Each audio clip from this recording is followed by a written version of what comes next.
All right, ready? I don't care about your feelings. That was so off. You'd be left of Lenin. I can't believe you said that. Oh, jeez. You have no power here. What? Just two brothers. It's just two brothers. So coming up after that, we got December, still in December of 2020, we got Adler, who is the mayor of Austin. He decides that he's going to jet set off to Cabo. And mind you, this was right after he urgently told people to stay at home. But he's going to dip off to his timeshare in Cabo San Lucas, flew private jet, with 8 others for a vacation. So, that must be pretty nice. What's wrong with that? Well, in theory, nothing's wrong with it, but yeah, just maybe don't tell everybody that they can't do it. And April of this year, we'll finally move into 2021. We have the amazing Gretchen Whitmer traveling from traveling from Michigan to Florida. Wait a minute, was this the time where she even was blaming Florida for her own state being trash and their COVID numbers being high or something like that? Wasn't that it? Yeah, because it says right here her doing this came weeks after the governor warned the public about taking spring break trips, particularly to Florida, amid a surge of coronavirus cases. She just goes ahead and does it anyway after she already says, Florida's horrible, whatever. Whitmer is... Well, I guess I can't blame her, right? She had to take a little break from killing all those old people in Michigan. Yeah, I mean, that's why she needed a vacation, right? It gets tiring. I understand. No, actually, if I remember correctly, this one, she went and visited her elderly, grandfather. Just wow. I know. So when you add in that dynamic, she's busy, off in all the olds. She's like, man, I better hurry up down to Florida because, just in case DeSantis decides to become me, which everybody knows he won't because he's actually a good governor and she's a piece of trash, but, Yes, she is. And then then there was another case with her the following month. So it was May, and she's caught.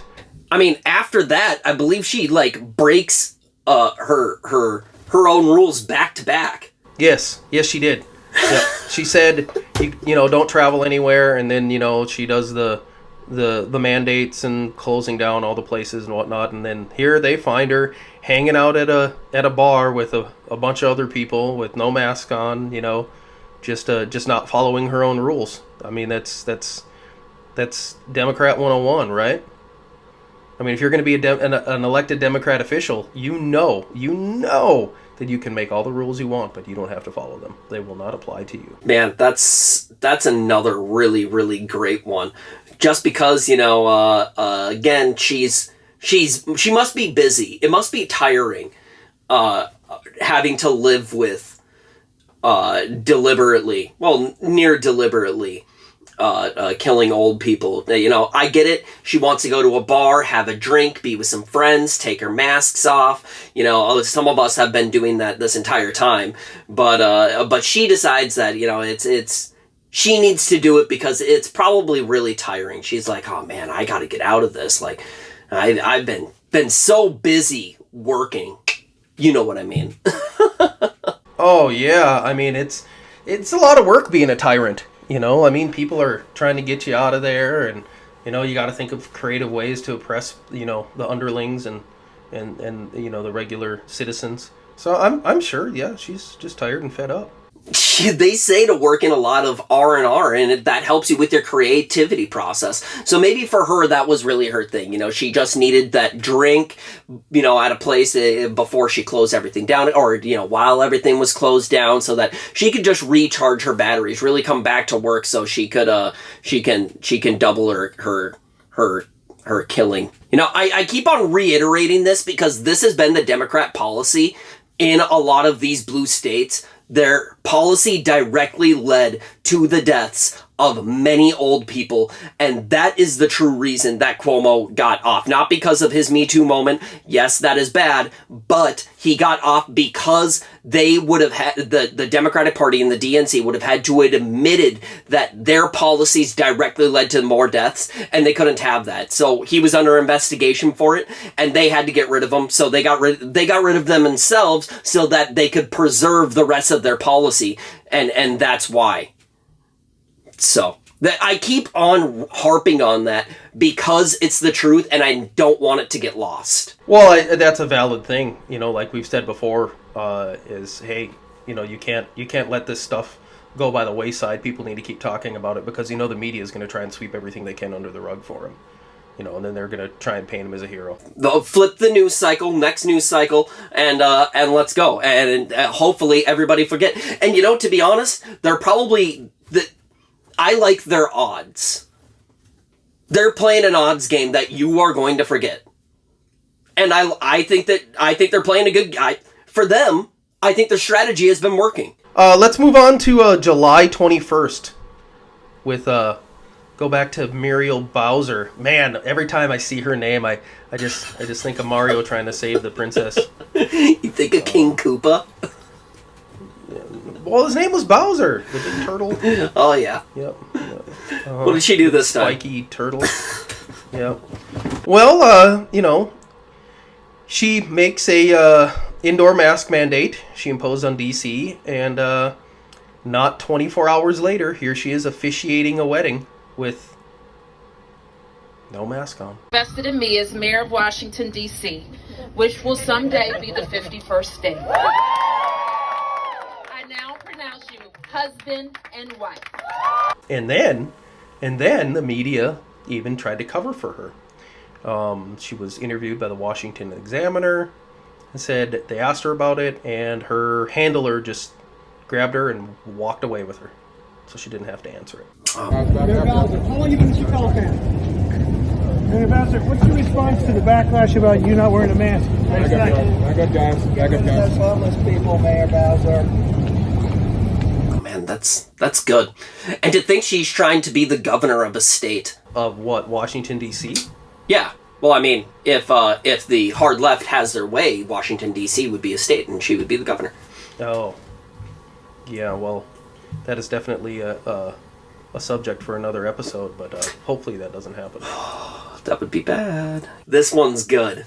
So after that, we go to July of this year, when I don't know if you remember. I'm sure you do, but I don't know if our viewers remember. But the Texas Democrats decided that they were just going to not show up to vote on Texas's voting integrity laws, and instead they decided that they were going to jet set off to Washington, D.C., on a private jet again. Man, there's maybe another little theme, and do it not only in private, but do it in with no one else wearing a mask. And there's a nice photo where we have the entire group of traitors wearing or without wearing a mask in their nice private jet, heading off to the federal government to try and ask for help, which they can't because you don't have any power here. I really hope that those representatives pay in the next election cycle. I'm not confident at all that they will. I think that they're going to, they ran away for a number of weeks, ran out a special session. They called another special session. They finally came back. They lost the vote. I mean, they did it to avoid the quorum. But,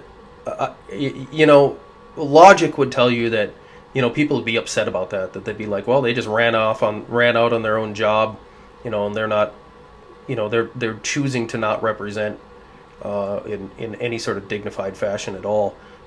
And you would think that they would, hey, they're going to pay for that come election time, but I really don't think they will. I think that will just go, it won't be brought up, and if it is, it'll be spun that, they did it for integrity and all these other different purposes, that we stood our ground and whatnot. But I don't I really don't think that it's going to affect them. Yeah, and to think these dunces want to sit here and lecture us about wearing masks while they decide to go on their private jet without one, while deliberately not doing their job that they were signed up to do. Oh, gosh. You see... Maybe you're immune when you're on a private jet. I guess none of us know. Apparently. Is that... Maybe that's a thing. Maybe that's why so many, these upper crust elites have private jets. It's because when you get on one, you're just automatically immune to every rule and law, and that must be it. That's the only thing. That's the only logic I can ascertain from the insanity. You talk about not negotiating. This is a prime example of them not doing that. As in, the left, hard left, not negotiating. They don't negotiate. They would rather hop on their private jet, not wear masks around each other, even though that's what they supposedly believe, and jet set off and not do their duty. They would rather do that than come and talk. And it really makes you wonder, why should the Republicans negotiate? They shouldn't. There should be no negotiation. No, they absolutely shouldn't. Especially when it comes to this. They shouldn't. Definitely not to the level that they do right now. Exactly. Well, I mean, the problem is it seems to all be in bad faith. Until we're back in good faith with each other and we can actually have solid negotiations based on values that we all share. Until we have that, I'm really pretty pessimistic about where we're at.